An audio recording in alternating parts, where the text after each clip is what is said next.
people. It's Monday. It's not our typical Testimony Tuesday day, but that's what worked out for Alexis and I. So come on in and say hey to Alexis and myself. We actually have 2 testimonies this week. And so we are starting it off with what better way to start your Monday and your week off, right? Than a crazy redemption story for sure with Miss Alexis. So I cannot wait to introduce her to you guys. And at any time, you might be catching the replay right now. And so these are best if you're, driving in your car to or from work, or you're cooking dinner, or you're getting your hair did, or you're just doing something. Kind of treat this like a podcast, okay? You're just going to sit back, relax, and you're going to listen, because you're going to want to listen to the end, I promise you. My goodness, there's so many things intertwined with this story. Doors closing, doors opening. It's a good one. So come in and say hey to us throughout. Also give Alexis some encouragement. Use the chat, whether on YouTube or on Facebook, and she will pop in here, I'm sure, after the live and look at comments and see what you guys are saying to her. So, Miss Alexis, who are you? Where are you from? Tell us a little bit about yourself. I'm Alexis.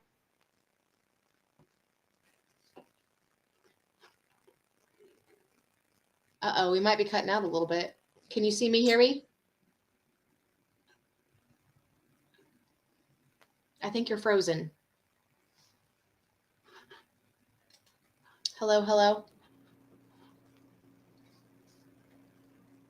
Okay, you're not frozen now. See if I can hear you. Okay, I can hear you. Okay. So yeah, I'm from Hallsville Centralia area. I went to school there, and I live in Columbia now with my husband. Very good. Yeah, you were kind of trying to glitch or cut out a little bit, right? Yeah, I saw that. I think we're good now. It's always technical issues every time. It always is. But that's okay. That's all right. That's just the enemy trying to get in here. We ain't going to let that happen. Not today. All right, you guys. So we're going to dive right in, because a lot of times you've heard a lot of these testimonies where we have to get to rock bottom. A lot of times we have to endure some of the really, really hard, dark times in order for that redemption story to actually unfold. And so, Alexis, I want you to take us back all the way to right outside of high school. You have just graduated. I mean, it's like the world is at your fingertips. It's, we're starting fresh. It's so exciting. And you decided to go into the Coast Guard. So take us all the way back there to how that all started and get us going. Okay. I was really interested in college at first, and then I could just not make a decision on where I wanted to go or what I wanted to study, and nothing felt right. And so I decided to enlist. It was a really long process for me to even get to enlisting. I had to lose a lot of weight to be able to pass the MEPS check-in. We had to go to St. Louis every time I needed to have an appointment. It was quite a drive, and there were months where I was working with my trainer and doing what I needed to even get in, do the testing and the fitness testing. And then I think it was February that I finally left for the Coast Guard, and I went to boot camp in New Jersey. And that was where I first started the Coast Guard experience and the journey with that situation for basic training. Okay. So we're in New Jersey now. We're young. We're 18, 19 years old. Yeah. Okay. All right. So now what? I started basic training, and I was in a pretty small class. There weren't a lot of us. It was right before all the craziness with COVID happened. So it hadn't started yet, but it was coming. And so the first week into boot camp, I don't even think it was a full week. It was a few days. I had got injured. We had been doing like a running, like with our bags, kind of like training experiment. And I got trampled and tore a muscle in my ankle. So fresh off the bat, I wasn't even staying in that training group. They move you to another group when you get hurt. It's kind of like a placement group. They still do training, but it's not as intense. It's kind of like a break for you. And so I got moved to that group right away, like within the first few days of being there. It did not start off well for me. And so I was in that group, I think, the first time for about 2 or 3 weeks before I finally got to go back to training. And you don't, like, the 2 or 3 weeks you're there don't count as your training. So I stayed there longer than the basic training would have happened if I would not have got injured. Okay. And so I finally get back in training 2 or 3 weeks later, and I'm in a new class because my class has already gone and done their stuff. They're getting ready to leave. COVID is happening now. We in boot camp don't get much with the outside world, like letters from family and friends and stuff like that. My mom's writing me talking about COVID and toilet paper, and I'm so confused because all I know is I'm working out and running and my drill instructors. I didn't have an idea what was going on. Wow. So that Now was this is scary. co-ed, right? So Yeah. in your okay, boys and girls both. Okay. Yes. It's just whoever comes in at that time, you get put in that group with those people. Okay. So it was a variety of people, very different people. So after that, I had 6 weeks of training left. COVID had just started. Everyone was freaking out. I know a bunch of people went home. They had offered that. They were like, this is something that's happening. You can go home. And I was like, no, I worked really hard to get here. I'm going to stick it out. I want to do this. I want this to be my career. I'm not going to give up now. I wasted 2 weeks, hanging out. And so I stuck it out. And the week after they had gave that opportunity to leave, I had gotten hurt again in a different class. I had torn and fractured the same ankle that I had ripped the first time. And so I got put back into kind of that placement class. And at this point, they had offered me again to go home. They were like, this is a pretty serious injury. It's going to take a while to heal. Can't train while you're healing. So if you want to quit and go home now, you can. And I thought about it. I'm calling my dad from boot camp and I'm crying. I'm like, I don't know what to do. Like, I don't want to come home. This is my dream to go out and do this now. And he was like, well, you're there. So you might as well just stick it out. You're not going to do anything if you come home. And I didn't have any plans if I came home. So I was like, you're right. Yeah. I stuck it out and I went through it. It's rough. Yeah. And you're probably homesick too. Like part of you does want to go home. I mean, Right. everybody wanted to during COVID. And the other Mhm. part's like, man, this could be my new life now. Okay. Yeah. And it was my first time away too, other than like trips and stuff. So I didn't know what it was like. We weren't necessarily living on our own, but there wasn't that sense of like people around you, like a family type sense. You were alone. Yeah. Isolated for sure. Mm-hmm.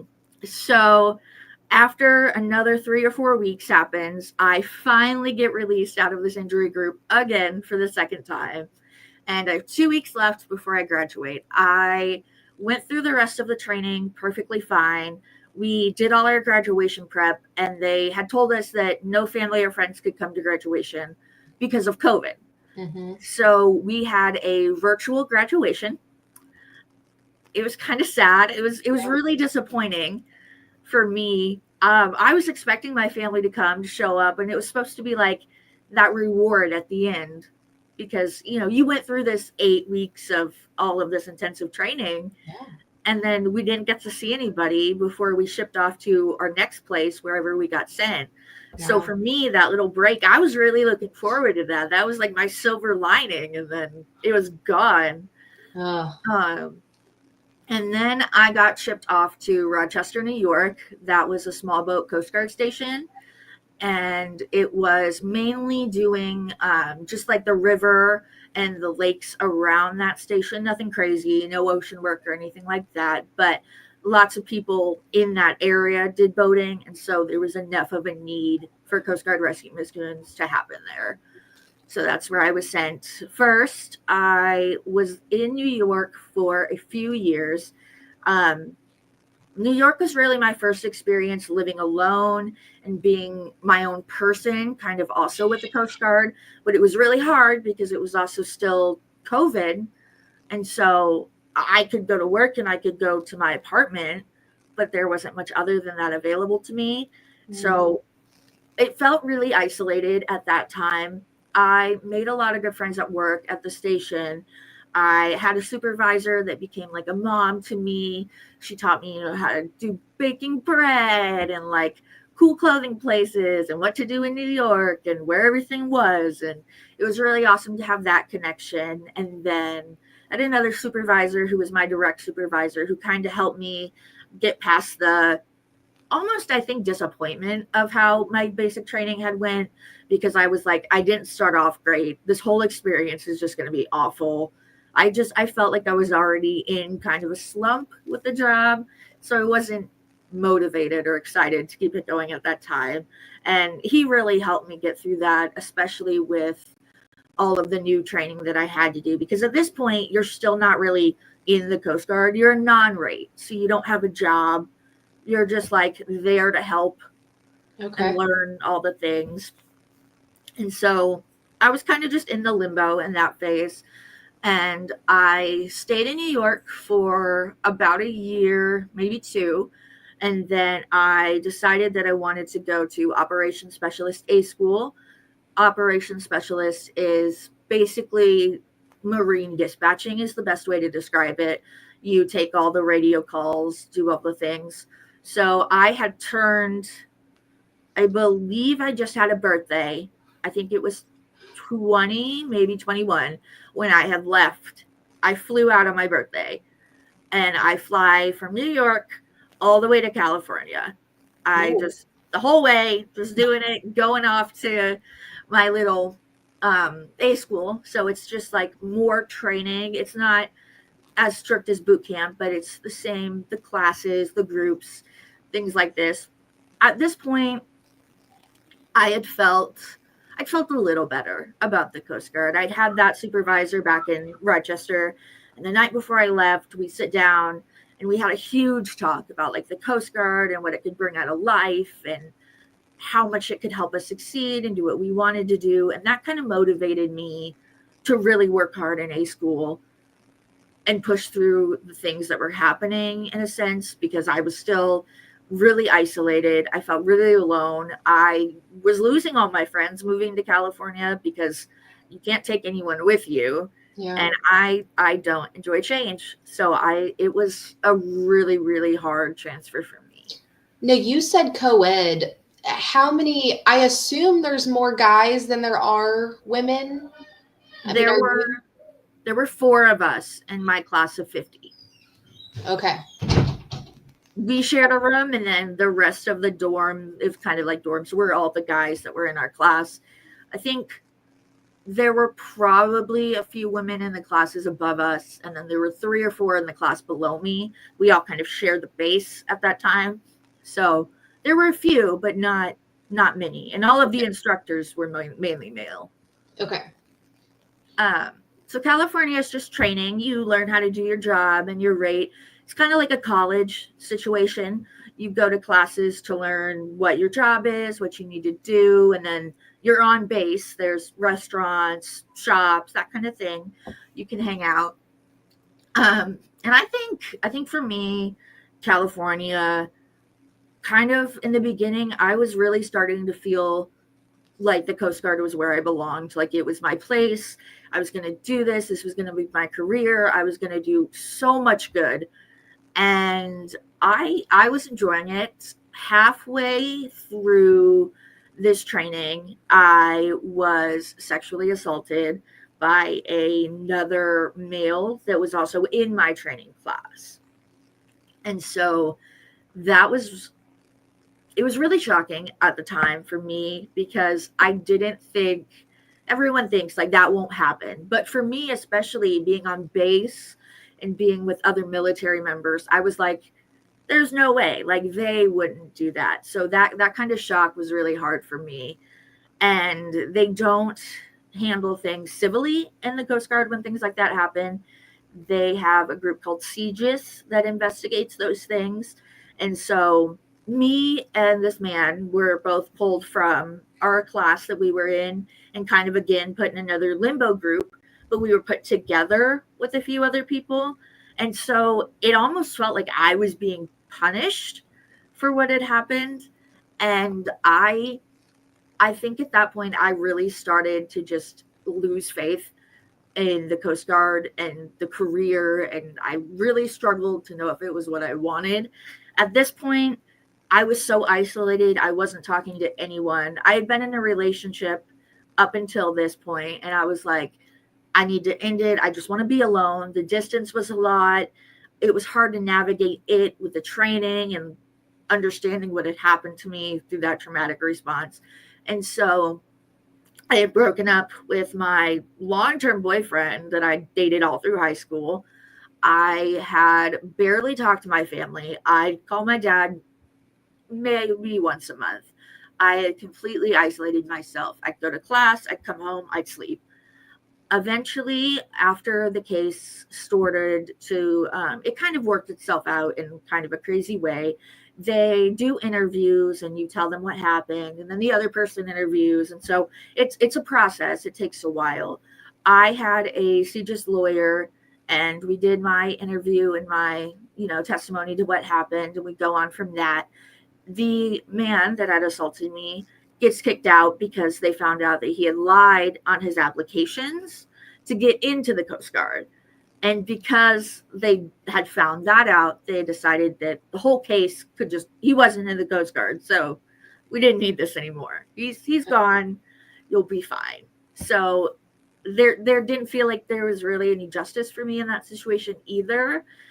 And that was really, really difficult for me to deal with, being freshly out on my own in a brand new place in California, of all places, right after COVID. So people were doing things again, starting to like get back out there.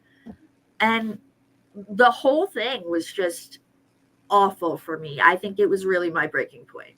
And I assume that this really only came to light because you were bold enough to say something to someone, right, about happening. Like, I would assume that there's stories out there where people just hide it and don't share that they were sexually assaulted.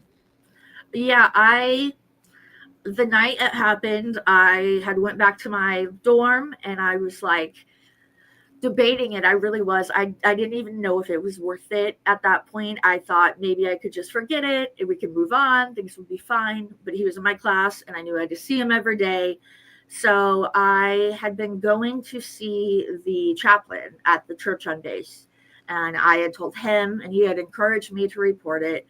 And so I reported it to a chief. They give you like an advocate. It's a woman who kind of like helps you through the reporting and the interview process. And my advocate was great. It was just an awful process. So no discredit to her. She was amazing. But I had just shut down completely at this point. And I know that from my experience talking to my lawyers and my advocate, that most of the time it's either not reported or it's a he said, she said situation, especially if there's like levels on like the chain of command. So lucky for me, it was one of my peers. So it was a little easier to navigate instead of it being a supervisor or someone higher. Wow. So. Okay, so we make it through that. He's gone, so we don't have to look at him anymore. We're feeling better. We're in California. Like maybe life can be good again. Mm-hmm. Now what? I hang out with a few girls in my dorm for the last few weeks. It's okay. I'm starting to kind of like figure things out. I feel like I could keep getting through this. It's still really hard for me to be involved with the Coast Guard. I struggle putting my uniform on. I just feel it, and the uniform reminds me of what happened, and every day I have to wear that uniform and be around all of these other people, especially men wearing that uniform. And so the PTSD that started in California for me was really, really hard because I couldn't get away from it. I was starting to see the chaplain more often for kind of like therapy. We'd talk through everything, see what was going on. And he was really helpful to me during that time. We would pray together. We would talk about the future, leaving California and what I could do moving on. And it helped me to see that there was more than just this base, more than just this place. There were places I could go and I could do more things. Okay. So I started to feel a lot better. I had been hanging out with another guy this whole time, and we had been pretty close. after the event that had happened. He'd been there for me, kind of walked me around base, made me feel safe. I wasn't alone. I had someone to kind of lean on during that time, especially after I just ended my 4 or 5 year relationship with the only guy I've ever really seriously been involved with. Yeah. And so we entered a relationship, and we stayed together through the rest of our training. I graduated as an operations specialist, and I got orders to go to Milwaukee, Wisconsin. That is a sector, so they deal with the air stations. They deal with the bigger boats, the smaller boats, kind of everything. They're above the air stations and the small boat stations, so they manage all of that, and that's where I would do my dispatching, was in that area of the waters around Milwaukee and the lakes and stuff. So I came home after California. I had never told my parents what had happened. I didn't know how, and so I just kind of stuffed it down for a while. At this point, they didn't need to know. In my head, I could just Yeah. move on. It was easier that way. Um, so I get to Milwaukee, and I'm in the relationship with this guy from California. It's a fresh place. Things feel good. I have a downtown apartment. It's it's cozy. It's pretty cool. Yeah. Um, Milwaukee's great. It's a city. There's lots to do. Lots of people. They were all really friendly. It was a really nice new chapter for me, I think, at that point. Now, what year are we in now? This would be 2021. Okay. I think towards the middle. Okay. So Milwaukee was my first time actually really being what I feel like in the Coast Guard. I was doing the job that I went to school for, so I was finally like part of it. I wasn't just a non-rate hanging around to do odds and end chores. I would work 12-hour shifts. We would do 6 a.m. to 6 p.m. or 6 p.m. to 6 a.m., depending on how the rotation worked. I was still seeing this guy. He was in Virginia, so we were doing a long distance relationship. He was out of sector as well. So the distance was hard, and working around the shifts was hard, but we made it work for the most part.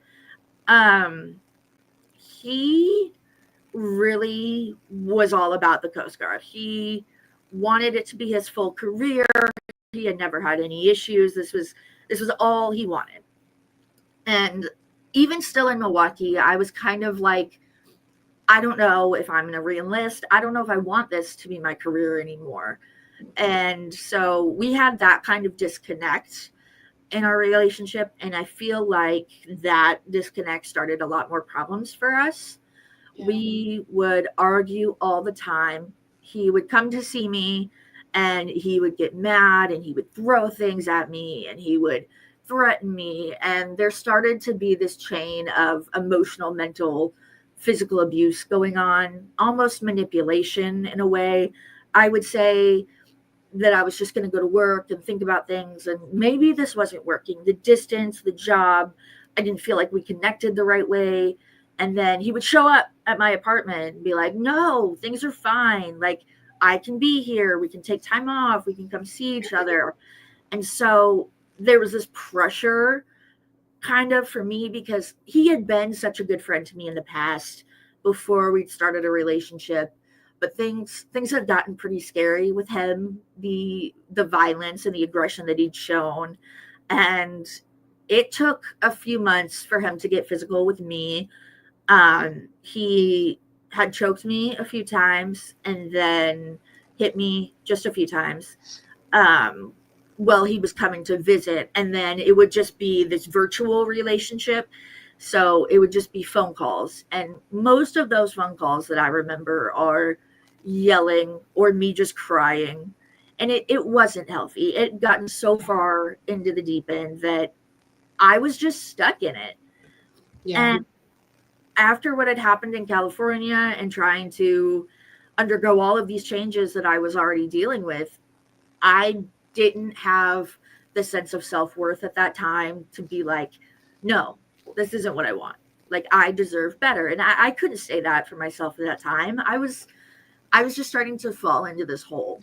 And I had started drinking at this time. Milwaukee, they drink a lot in Milwaukee. It's almost every day there's some kind of festival, something going on. They have all kinds of cool drinks. So, in order to kind of get away from either being in my apartment listening to my mentally abusive boyfriend scream at me, I would go out to these festivals and I would drink and I would do my thing and I'd have fun by myself. And eventually that kind of transferred home. I would go to watch from 6 a.m. to 6 p.m. I would have 2 days in a row is the rotation. So you do 6 a.m.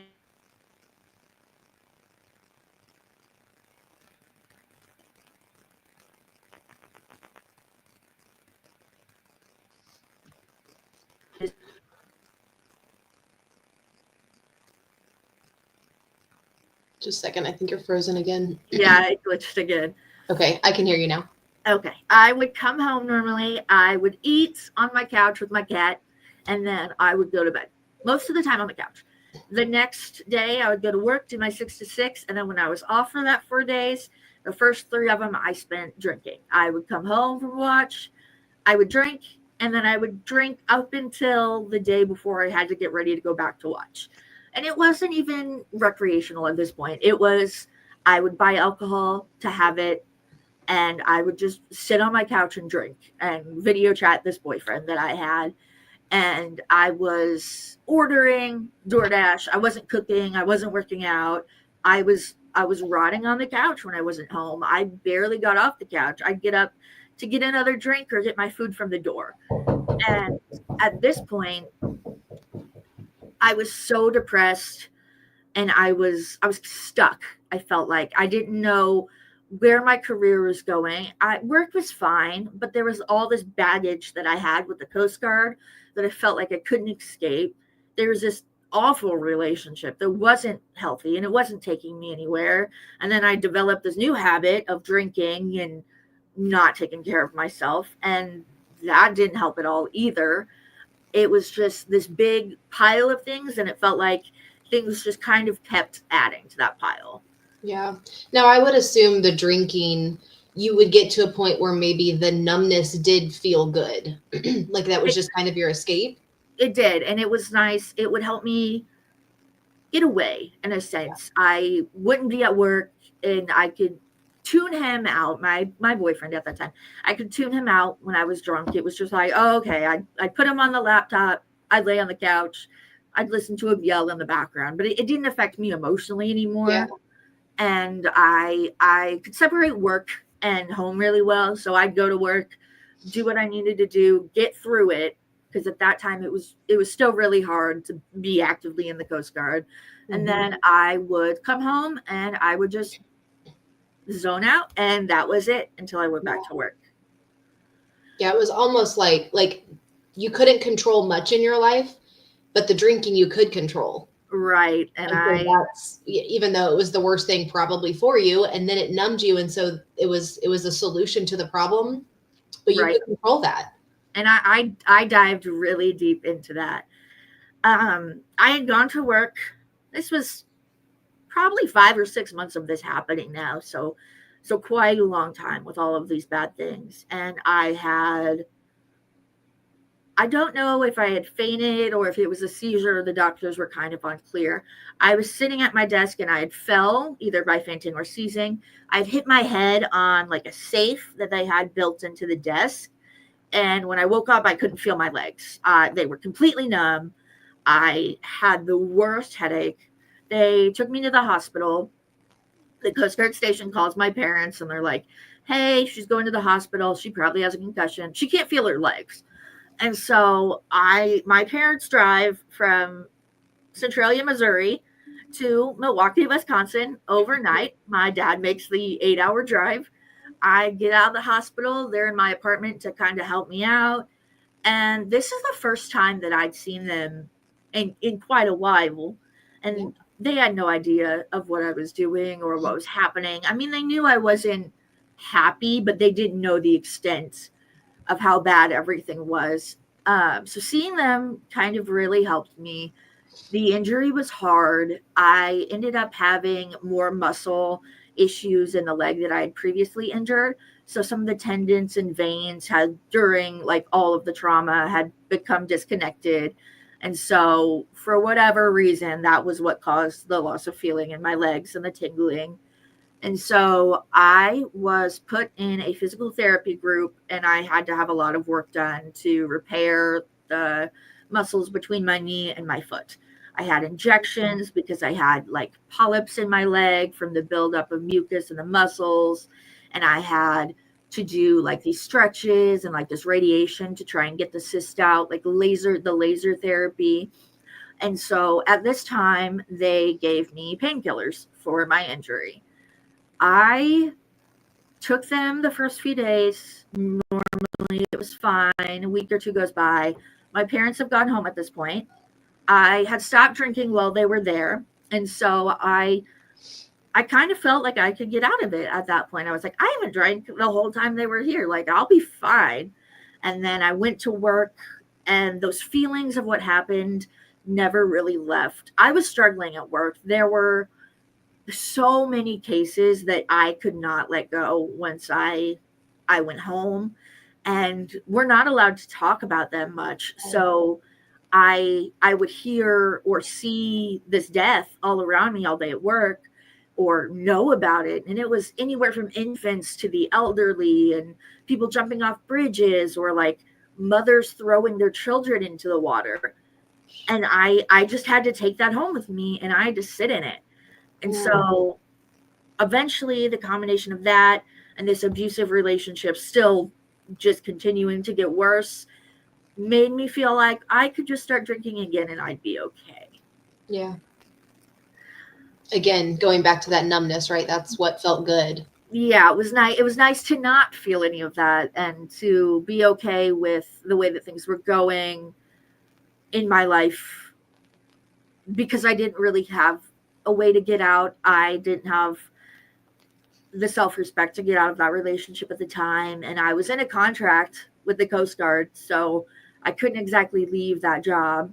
It was just what had to be done at the time. Eventually I had started taking the painkillers more than prescribed. I had a doctor who probably wasn't the greatest. He would give me tons of refills all the time, and I would just take them on my days off in combination with my alcohol, and it would make me numb. It would make me kind of what felt like a blob. I would flop on the couch and I would sleep for days, and then I'd get up and go to work, and it was a cycle. And now with the pills in combination with the alcohol, things definitely got worse. I started to gain more weight. I started to get more irritable. I started to lose more track of things.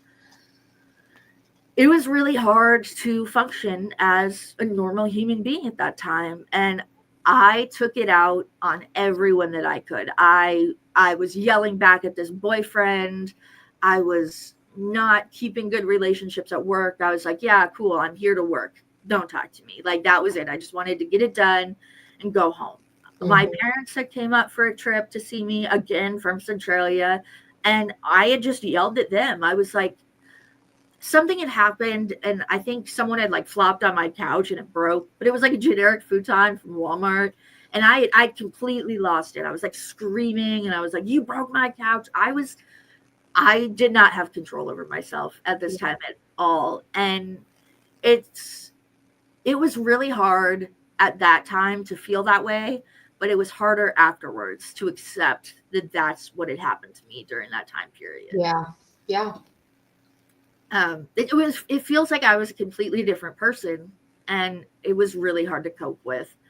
So I keep the cycle going, the pills, the drinking.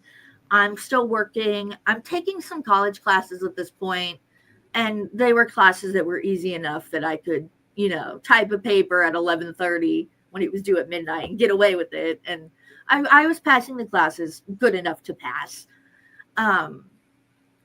I had gone back to work at the station for a while, taken another vacation to be with this boyfriend finally we had got to the point where things were really, really bad. He was threatening me, threatening to harm me in ways more physically, threatening to like do more than just physically harm me.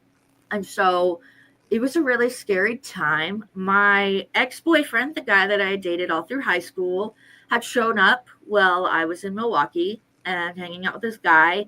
And he had been like, I haven't heard from you, everybody lost contact with you at home. No one knows what's going on. I'm really worried about you. And even to him at that time, even with this abusive relationship right in front of him, I was like, no, I'm fine. Just go away. Like, I'm okay. And he slept in his car in front of my apartment for 2 nights. Wow. And we were leaving to take my boyfriend to the airport, and I saw him out there, and I was like, it was just this realization that like he didn't need to do that. He could have went home. Yeah. He had like a crappy old car at that time. I knew he wasn't comfortable, and that little trinkle of feeling that cared for was kind of enough for me to be like, okay, maybe this isn't the way to go about everything. And so I sent my boyfriend home, and then when he got back to Virginia, I broke up with him virtually because it felt like a better option than doing it in person, considering. Maybe safer. Yeah, and he didn't really put up much of a fight. He was like, okay, whatever, if that's what you want, I guess. He was already seeing other people, so it is what it is. Yeah. I went back to my apartment, and then I was off leave, so I was still going back to work at this point. I was having a lot of issues mentally without kind of that other person there, because now, even though that person wasn't good, it was noise. So now I'm alone. It's me and my cat. And we're in this apartment, and for the 4 days that I'm not working, I'm in this apartment, and I didn't have a car. I didn't drive, so I couldn't really go anywhere. I only ever really went to work and then back to my apartment. So I'm sitting here, and I'm trying not to drink as much, but I'm still taking pills, and I'm still drinking. And it got to the point where I started to kind of realize that this could be my life forever. This could be what my future is. Like, if I stayed in the Coast Guard, I would just get shipped somewhere else, but I would still be doing this job. There wasn't anything I could change at that point. I'd just be in another place doing these same things. So I felt like I didn't have a way out. I really was struggling. I had thoughts of self-harm, and I really did not want to be alive at that point. I didn't want to be in the Coast Guard. I didn't want to be a friend. I didn't want to disappoint my parents. I didn't want to be a bad role model for my siblings. I didn't want to be alone. There was so much. I think what you're saying too, you just get drowned in shame. Like you've had so much happen in this small little period of time, and when the noise ends, like you're saying, you're left with just this shame and embarrassment almost like hovering over you, and you can't take it away. You can't bury it. Like, it is your past. It is what it is, and so you're kind of dealing with that. And so no wonder you're feeling those thoughts and those feelings of like, is this really it for me? This is not the life I wanted when I was 18, when I signed up for this. Right. And there was almost kind of a grief that went into that too, because I had completely lost any sense of who I was before I had left. Like, high school, I had all these plans. I knew I was smart. I was brave. I was going to do this good thing. I was going to help people. I wanted to work in FEMA along with the Coast Guard. Like, I just wanted to do it all. And now I'm sitting there in my apartment alone, and none of that is there anymore. Yeah. It's just me. And so eventually I talked to the chaplain at the Coast Guard sector in Milwaukee where I worked, and I had told him that I was considering ending my life. And it was really hard for me to tell him, because I hadn't told anybody. I hadn't really told anybody that I was depressed. I was angry. So when people saw me, that's all they knew. They knew that I kind of shoved them down and everything was fine. I'm sure people close to me knew something was going on, but no one really knew what. No one knew about my addiction or my drinking. It never came to light at work. It wasn't a problem because I'd be at work and I'd be fine. And so it was really hard to have that kind of moment of weakness with him. It almost felt like, and say, this is where I am. I don't know what to do. Yeah. Helplessness. I mean, that's tough. Yeah. And he was an amazing chaplain. We went to the hospital and I enrolled in a mental health program. I didn't get committed, but there was an outside program. And eventually I worked my way through that. At this time, I was still in Milwaukee and I was planning on taking the test to get my officer's patch so that I could move. I was a year short of my reenlistment date. And so I was like, the Coast Guard is helping me through this. They're paying for school. I'm going to stick it out. I was like, I've got through all of this. This job is reliable. The pay is good. I wouldn't do anything different if I went home. Yeah. I would have that time to do those things all the time. And so I really full dived into work. I was the best employee I could be. I was giving it my all. I was taking the test. And eventually that kind of lessened the drinking and the pills because they didn't make me feel great. Yeah. And I got back into working out and taking care of my health and really just putting my all into the Coast Guard. I would work so hard at work that I would come home and I'd be like, I'd just put on a movie and I'd study for my test, even on my off days, because it was a nice distraction from the emptiness that I had felt. So you're kind of trying to shift your identity in a way. Before you were just that lonely, broken girl that is just going to her 9 to 5 and then coming home and there was nothing else, to trying to find the health and wellness and hardworking individual inside of you and change and mold that identity into something different. Right. And that was really hard for me to go through that transition. At that time, I was still having issues with my leg. I was still having my injections and my therapy and stuff. And the Coast Guard has policies for health as far as it goes with injuries and stuff. My injury had went over 6 months. I had a waiver for my weigh-in because of my injury and my sexual assault. They give you a grace period. So I didn't do that weigh-in. And then come around to the next health check-in they did. And they were like, hey, you're not going to make weight. Your leg, there's no repairing this. We couldn't deploy you. You're going to have these muscle problems and this ankle weakness and this knee pain forever. They wanted to do a knee replacement, but I was 22 at this time. So I'm young. And if you do that, you have to continue to replace it. So they didn't want to do that. There was nothing they could really do to fix the issues other than let it go and hope that it eventually strengthened it out. But the military isn't the type of career where they're like, yeah, well, you sit back and you get healthy. And then, so I remember it being around Thanksgiving. It was right after Thanksgiving. I had went to work one day and they had told me that because of those issues and because of my leg and the other issues I was having, the fainting I was still having at that time, that they were going to discharge me medically. They hit me like a brick. I had no idea what I was going to do. I knew I was going to have to come home. I wasn't going to get another job in Milwaukee. And so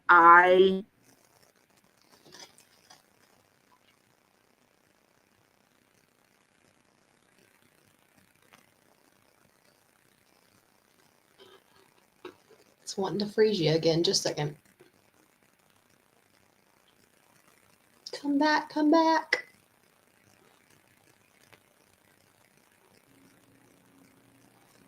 It glitched again. It did. Okay. I see you now. We're good. The want to kind of fall back into those habits was there. Why would I worry about this testing now? They're discharging me. I didn't have anything to put that energy into. I sold everything in my apartment. I was getting ready to move home. I adopted another cat. I was like, maybe this will do it. So I had my 2 cats. and I'm still alone in Milwaukee, and I'm getting ready to go home, and it's around the holidays. Things are rough. I stick out my last few weeks just fine. It's hard. I'm depressed this whole time. I'm barely making it through. I'm occasionally drinking and doing pills throughout these last 2 weeks, not as heavily as before, but enough for it to kind of bring back those feelings and that escape. And my dad comes to pick me up on December 8th. I remember he showed up in the morning and we made the drive from Milwaukee all the way back to Centralia, all my stuff in tow in the back of my car, his car. And I was just home, and I was hurt still with my leg, and I was grieving this career that I had gave everything to. And I was 22, sleeping on my parents' couch. I wasn't a great feeling. Yeah. It made me kind of feel like I failed. It was embarrassing to tell people when they were like, "Oh, you're home," and then I had to be like, "Yeah, I got kicked out," and I'm living with my parents on their couch. I'm not doing anything. I wasn't going to school. I wasn't getting a new job. I was just existing. And that for me, the shame of that alone for me, Yeah. it was really hard because even though the Coast Guard was not a great experience for me, it had kind of helped give me a sense of importance with the work I was doing. Like, I may not matter at home, but to those people that I'm saving, it mattered. So then when I was home and I was couch crashing with my parents, it was embarrassing for me, and it was hard for me to deal with. And I really took that out on my parents. I would yell at them. I was mad at them all the time. I no gratitude whatsoever for the fact that they even let me come back. Um, I was really rough on them, and my dad likes to say, he says it all the time, and now that I'm kind of healing from all this, I'm understanding it more. He always says that he sent the Coast Guard a happy, healthy child, and they gave him nothing back in return. He got a shell. And I hearing him say that the first time I came home, it really hit with me because I didn't realize that anyone else saw it or even saw me in that way. And this whole time I hadn't forgotten about them, but it was like, I'm an adult, I'm on my own. They had the other kids to take care of, and I was doing what I do, and that was it. And he he really grieved me in a point that kind of made me realize that I should too. And I think at that point that's kind of what saved me. I didn't want to keep going and make things harder for them. I didn't want to keep going on the route I was on for me. It obviously wasn't doing any good. And I had gone home and had to go cold turkey. They weren't letting me take painkillers or drink. My mom had went through my Ziploc bag of medications, and she's like, "You're not taking this and this." And so it was just kind of all of a sudden this just 100% flip around. And I really struggled to get back on track with that. My dad would help let me do stuff with him, let me help with jobs. I was helping my mom cook. I reconnected with that high school boyfriend, and so we were seeing each other. I was spending the weekends with him at his college dorm, taking classes when I could, and it was an adjustment for me then. That was kind of the moment when I sat back and I was like, just because this Coast Guard thing had ended, that doesn't mean that everything is over. And I think those months, that summer that I spent with my parents, even though it was on their couch, it made me realize that I was still alive, that I was still here, and I could still do something. And so at that point, I had told them about the relationship. I told them about the sexual assault. I told them about the drinking and the drugs. And I let it all out there. And they still accepted me, and they still loved me, and they still wanted what was best for me. And it really helped me see that there could be something else, and that there was more than what had happened, and that just because the Coast Guard didn't work out, it didn't mean that I had failed or that I was shameful or that I wasn't worth anything. I would say it's probably safe to say, I mean, for one, the sexual assault took a piece of you. And then it got me teary-eyed when your dad, like, you gave me back, you didn't give me my daughter back. Like, gosh, that just has to be so hard. And I would say people hearing your story, whether, you know, they're kind of in the military or not, but maybe they sent them somewhere and they had a different relationship, or, you know, it just kind of tugs at my mama heart too.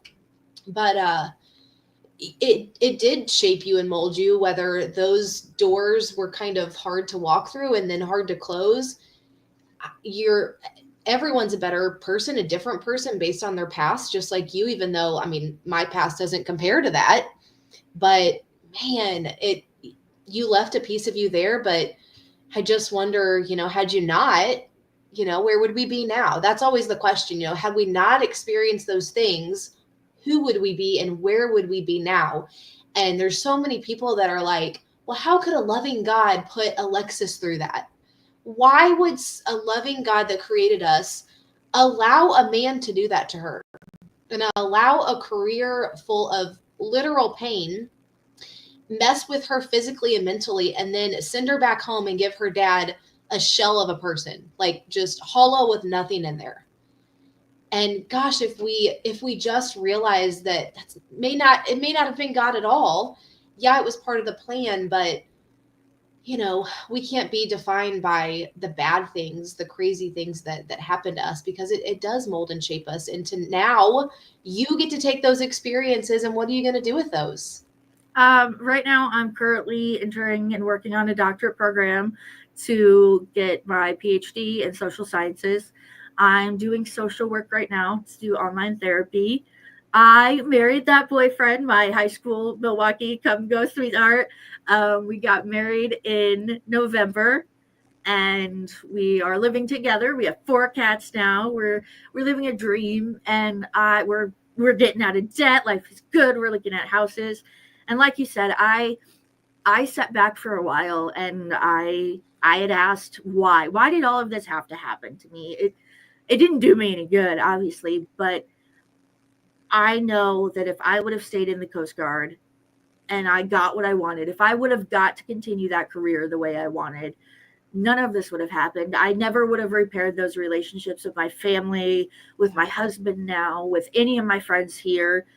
I would have kept going on the path that I was on, and I don't think it would have ended in me being happy or healthy or maybe even alive. And Yeah. so realizing that, as devastating as it was to close that door and leave that behind, that now I'm here and I have all of these new opportunities that I wouldn't have had. I wouldn't have been able to make it into a doctor program.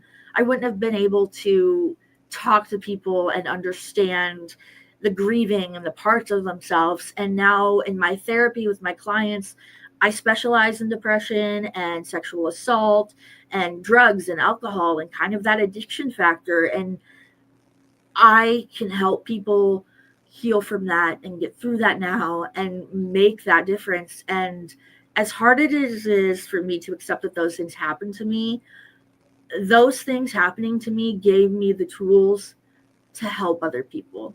Yeah. So now it didn't happen for no reason.